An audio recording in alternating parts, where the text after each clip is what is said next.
வணக்கம் நேர்களே, இது ஷர்மிளா டாக்கீஸ். நான் உங்கள் டாக்டர் ஷர்மிளா. பிரபல இயக்குனர் ஜேம்ஸ் கேமரான் நேத்து அதிர்ச்சி தரக்கூடிய ஒரு விஷயத்த பதிவு பண்ணியிருக்கிறாரு. ஜேம்ஸ் கேமரான் யாரு அப்படிங்கிறது உங்க எல்லாருக்குமே தெரியும்.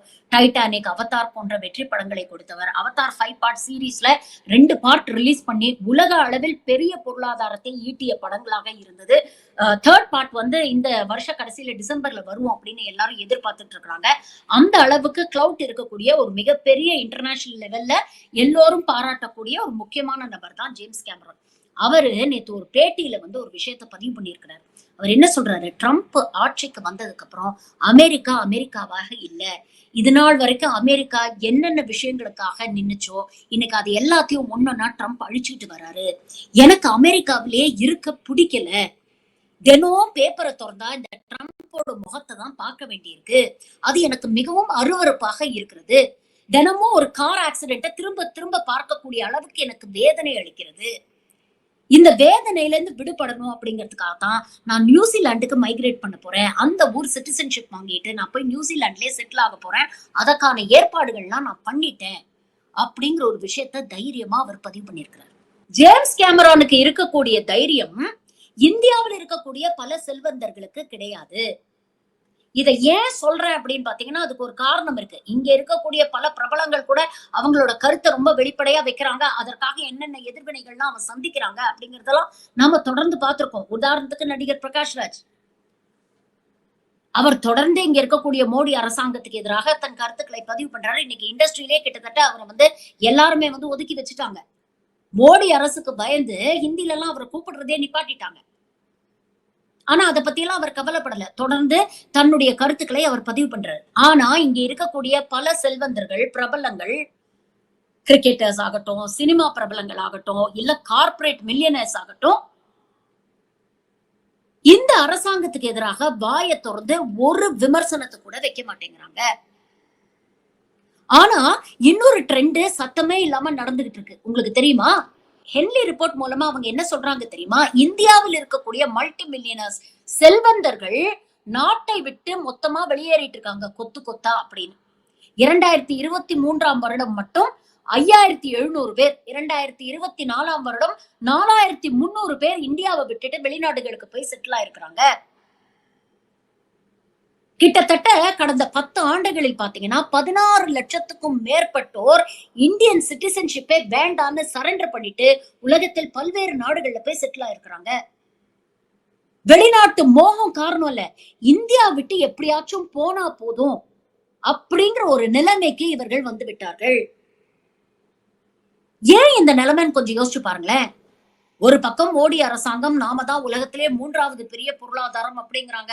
5 ட்ரில்லியன் எக்கானமி அச்சீவ் பண்ணிட்டோம் அப்படிங்கிறாங்க. டெவலப்மெண்ட் அப்படிங்கிற பேர்ல பாருங்க எவ்வளவு ஹைவே கட்டிட்டோம், எவ்வளவு ரயில்வே ஸ்டேஷன் கட்டியிருக்கிறோம், எவ்வளவு ஏர்போர்ட் கட்டியிருக்கிறோம், எவ்வளவு இன்ஸ்டிடியூஷன்ஸ் கட்டியிருக்கிறோம், இவ்வளவு மெடிக்கல் காலேஜ் கட்டியிருக்கிறோம், இன்ஜினியரிங் காலேஜஸ் கட்டியிருக்கிறோம், ரிசர்ச் இன்ஸ்டிடியூஷன்ஸ் ஆரம்பிக்கிறோம். இவ்வளவும் சொல்றாங்களே, இவ்வளவும் இருந்தும், இவ்வளவு யூனிகார்ன்ஸ், இவ்வளவு ஸ்டார்ட் அப்ஸ் இருந்தும் ஏன் இந்தியாவில இருந்து செல்வந்தர்கள் வெளியேறுகிறார்கள்? இதற்கான காரணத்தை ஆய்வு செய்யும் போதே இந்த சர்வேல அவர்கள் சொன்ன முக்கியமான காரணங்கள் என்ன தெரியுமா? First and foremost better business opportunities. இரண்டாவது பினான்சியல் கன்சர்ன்ஸ். அதாவது இங்க டாக்ஸ் ரொம்ப அதிகமா இருக்கு. சரி, இவ்வளவு டாக்ஸ் கொடுக்கறோமே, அதற்கான பெனிஃபிட் நம்ம அரசாங்கம் நமக்கு கொடுக்குதா அப்படின்னு பாத்தீங்கன்னா இங்க குவாலிட்டி ஆஃப் லைஃப் ரொம்ப ரொம்ப மோசமா இருக்கு. கல்வி சரியில்லை, சுகாதாரம் சரியில்லை, ஹெல்த் கேர் சரியில்லை. சரி, இதெல்லாம் இல்ல, அட்லீஸ்ட் நாம சேஃபா செக்யூரா இந்த நாட்டுல இருக்கோமா அப்படின்னு கேட்டா இங்க மக்களுடைய சேஃப்டி செக்யூரிட்டியோ ஒரு பெரிய கேள்விக்குறியா இருக்கு. கொஞ்ச நாள் முன்னால விராட் கோலி, அனுஷ்கா சர்மாவுடைய மகள் குழந்தை, அந்த குழந்தைக்கு பாலியல் வன்கொடுமை மிரட்டல் வந்தது. ஞாபகம் இருக்கா உங்களுக்கு எல்லாம்? இன்னைக்கே விராட் கோலி தன்னுடைய குடும்பத்தோட வெளிநாட்டுல போய் செட்டில் ஆயிட்டாரு. அவங்க சொல்றாங்க, இங்க எங்களுக்கு நிம்மதியா பிசினஸ் பண்றதுக்கான ஒரு நல்ல கிளைமேட் எங்களுக்கு இல்ல. அப்படியே பிசினஸ் பண்ணி சம்பாதிச்சு சொத்து சேர்த்தாலும் அந்த சொத்துக்கு இங்க பாதுகாப்பு இல்ல. இவ்வளவு டாக்ஸ் கட்டுறோமே, அதற்கான குவாலிட்டி ஆஃப் லைஃப் எங்களுக்கு இல்ல. இப்படி எதுவுமே இல்லாத நாட்டுல நாங்க ஏன் இருக்கணும் அப்படிங்கறதுனால வெளிநாட்டுகளுக்கு போறோம் அப்படின்னு. இன்னைக்கு பாதி இன்வெஸ்டர்ஸ், இன்வெஸ்ட்மெண்ட் அட்வைசர்ஸ் எல்லாம் வந்து இன்னைக்கு இருக்கக்கூடிய இளைஞர்கள், நல்லா சம்பாதிக்கக்கூடிய இளைஞர்கள் அடுத்த தலைமுறை செல்வந்தர்களுக்கு எல்லாம் எப்படி வெளிநாட்டுல போய் செட்டில் ஆகணும், எப்படி வெளிநாடுகள்ல சொத்து வாங்கணும், எப்படி ஷிஃப்ட் பேஸ் பண்ணணும் அப்படிங்கறதுலதான் அட்வைஸ் பண்ணிட்டு இருக்காங்க. இதுதான் இன்னைக்கு இருக்கக்கூடிய நிலைமை.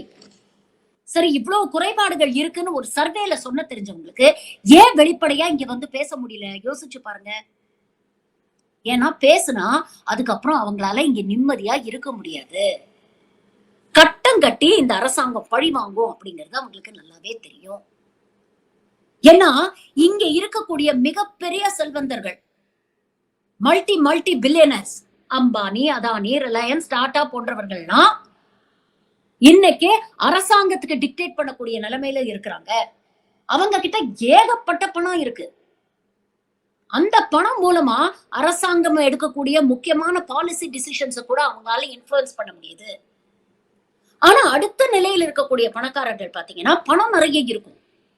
ஆனா பெரிய அளவுல கவர்மெண்ட் அவங்களால இன்ஃப்ளூயன்ஸ் பண்ண முடியாது. அப்படிப்பட்ட செல்வந்தர்கள் தான் இன்னைக்கு நாட்டை விட்டு வெளியேறிட்டு இருக்கிறாங்க. ஒரு பக்கம் பாத்தீங்கன்னா விஜய் மல்லையா, நீரவ் மோடி போன்றவர்கள் இங்க நல்லா இருக்கக்கூடிய அரசாங்கங்களுக்கு கப்பம் கட்டிட்டு சைலண்டா வாரி வழிச்சு சுருட்டி போட்டுட்டு வெளிநாட்டுக்கு போயிட்டாங்க. இப்ப கேஸ் பாட்டுக்கு ஒரு பக்கம் வருஷ கணக்குல நடக்குது. ஆனா இவங்க வெளிநாட்டுல சுதந்திரமா சுத்திக்கிட்டு இருக்கிறாங்க. அப்போ இங்க இருக்கக்கூடிய செல்வந்தர்களுக்கு ரெண்டே ஆப்ஷன் தான் இருக்கு. ஒண்ணு சலாம் போட்டு இவன் கேட்கும் போதெல்லாம் சம்திங் கொடுக்க வேண்டியிருக்கு, இல்லன்னா சைலண்டா நாட விட்டு வெளியேற வேண்டியிருக்கு. இன்னைக்கு இந்த ரெண்டாவது ஆப்ஷனை தான் பல பேர் வந்து சூஸ் பண்றாங்க. சரி, இவங்களுடைய நிலைமை இப்படி இருக்குன்னா ஏழைகளுடைய நிலைமை எப்படி இருக்கு யோசிச்சு பாருங்க. ஹிந்தி படிக்கணும், ஹிந்தி படிக்கணும், ஹிந்தி படிச்சா வாழ்க்கையில முன்னேறலாம்னு சொல்றாங்களே. பல ஹிந்தி படித்த மாநிலங்கள்ல இருந்து வரவங்க இங்க தினக்கூலி வேலைகளுக்கு எல்லாம் வராங்க. இப்ப கூட ரீசெண்டா அந்த சுரங்க விபத்துல சிக்கி இறந்து போறாங்கல்ல, அவங்க எல்லாம் வந்து யூபி, ஜார்க்கண்ட்ல சேர்ந்தவங்க. ஹிந்தி படிச்சதுனால ஒன்னும் பெருசா அவங்களுக்கு வந்து பிரயோஜனம் இல்லை. தினக்கூலி வேலைகளுக்கு அங்கிருந்து இங்க வராங்க. கேட்டா இங்க வந்து 2 மடங்கு சம்பளம் கிடைக்குது.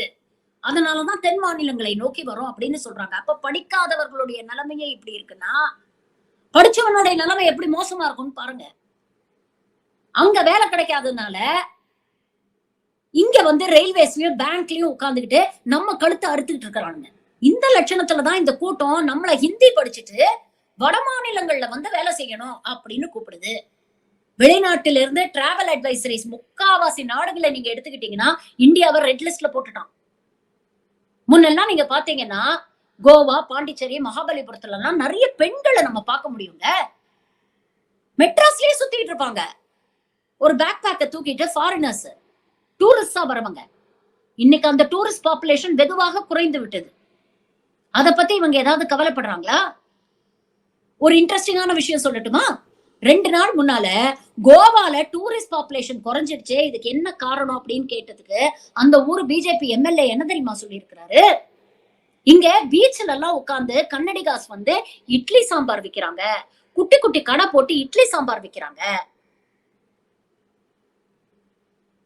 இதனாலதான் கோவாவோட டூரிசம் குறைஞ்சிடுச்சு அப்படின்னு ஒரு அபத்தமான ஒரு காரணத்தை சொல்லியிருக்கிறார். அப்போ பிரச்சனை இருக்கு அப்படிங்கிறது இந்த சங்கிகளுக்கு தெரியும். ஆனா இந்த பிரச்சனையை அவங்க என்னைக்குமே வெளியில சொல்ல மாட்டாங்க. உலகத்தை பொறுத்த வரைக்கும் அப்படியே தேனும் பாலும் பொங்கி ஓடுது.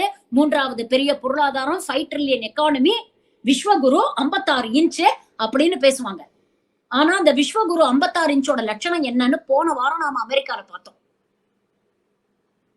வெறும் 3.77 கோடி மக்கள் தொகை இருக்கக்கூடிய யுக்ரைனுடைய அதிபர் ஜெலன்ஸ்கி ட்ரம்பை எதிர்த்து தன் மக்களுக்காக சுயமரியாதையோட நிக்கிறாருங்க. தமிழ்நாட்டுடைய பாப்புலேஷன்லயே பாதி. ஆனா 140 கோடி மக்கள் கொண்ட இந்தியாவுடைய தலைவர் மோடி அங்க கூழ கும்பிடு போட்டு நிக்கிறார். என்ன வளம் இல்லை இந்த திருநாட்டில்? 140 கோடி மக்கள் இருக்காங்க. இளைஞர்களுடைய பாப்புலேஷன் தான் அதிகம். அவங்கதான் நம்மளுடைய இன்வெஸ்ட்மெண்ட், டெமோகிராபிக் டிவிடெண்ட்.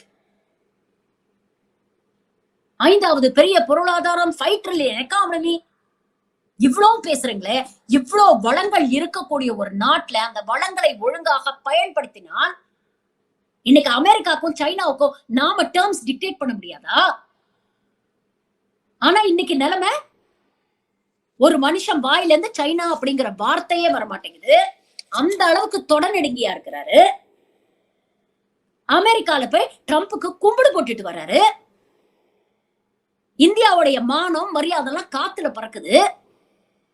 ஒப்பந்தம் அப்படிங்கிற பேர்ல ஒரு பெரிய பொருளாதார சுமையை தூக்கி இந்தியாவோட தலையில வச்சிருக்கிறாரு. இன்னொரு பக்கம் ஸ்டாக் மார்க்கெட் கிராஷ் ஆயிட்டு இருக்கு.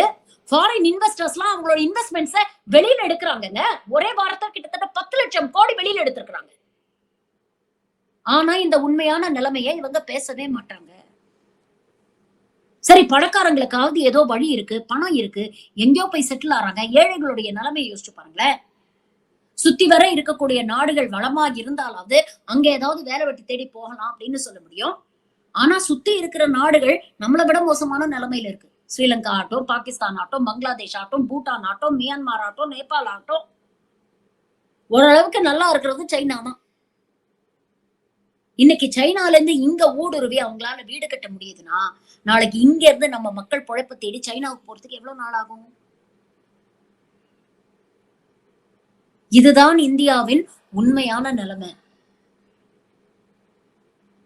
ஆனா இங்க இருக்கக்கூடிய செல்வந்தர்களுக்கு ஜேம்ஸ் கேமரன் மாதிரி தைரியம் கிடையாது. மோடியுடைய மூஞ்சிக்கு நேரா இதுதான் நிலைமை, இந்த காரணத்தினாலதான் இந்தியாவில எங்களுக்கு இருக்க பிடிக்கல, அதனால நாங்க நாட்டை விட்டு வெளியில போறோம் அப்படின்னு சொல்லக்கூடிய தைரியம் இங்க இருக்கக்கூடிய ஒரு இந்திய செல்வந்தருக்கும் இல்ல. ஒரு 10 பேர் வாயை திறந்து இதை சொன்னாங்கன்னா இங்க இருக்கக்கூடிய நிலைமை மாறும். ஆனா அன்பார்ச்சுனேட்லி யாருக்குமே அந்த முதுகெலும்பு இல்ல. இன்னைக்கு இருக்கக்கூடிய சூழ்நிலையில பல ஜேம்ஸ் கேமரான் போன்றவர்கள் தான் இந்தியாவுக்கு ரொம்ப தேவை.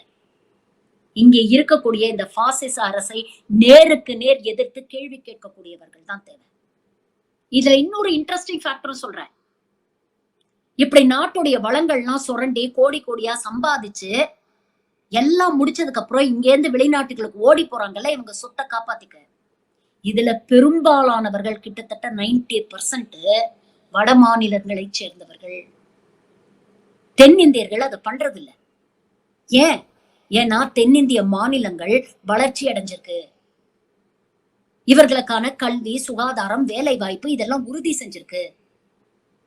அதனால அவன் இங்கேயே ஹாப்பியா கண்டென்ட்டா இருக்கான். இங்க இருந்து வெளிநாட்டுக்கு ஓடி போகணும்னு அவனுக்கு தோணல. ஏன்னா இங்க இருக்கக்கூடிய மாநில அரசுகள்ல அவன் பாதுகாப்பா ஃபீல் பண்றான். 140 கோடி மக்கள்ல ஒரு சில 1000 பேர் போனா இது என்ன ஒரு பெரிய விஷயமா அப்படின்னு நினைக்காதீங்க. இங்க இருக்கக்கூடிய வளங்களை சுரண்டி தின்னு கல்லா கட்டிட்டு இங்க இருந்து வெளிநாட்டுக்கு ஓடி போறாங்க. இது போன்ற செல்வந்தர்களை தான் இந்த அரசாங்கம் ஆதரிக்குது, அவங்களுக்கு தான் சலுகைகள் கொடுக்குது. ஆனா இங்கே இருக்கணும், இந்தியா என்னுடைய நாடு, கஷ்டமோ நஷ்டமோ நான் இந்தியாவில தான் இருப்பேன் அப்படின்னு நினைக்கக்கூடிய ஏழை எளிய மக்களுடைய ரத்தத்தை தான் டாக்ஸ் அப்படிங்கிற பேர்ல உறிஞ்சு குடிச்சிட்டு இருக்கு. இதுதான் உண்மையான இந்தியா.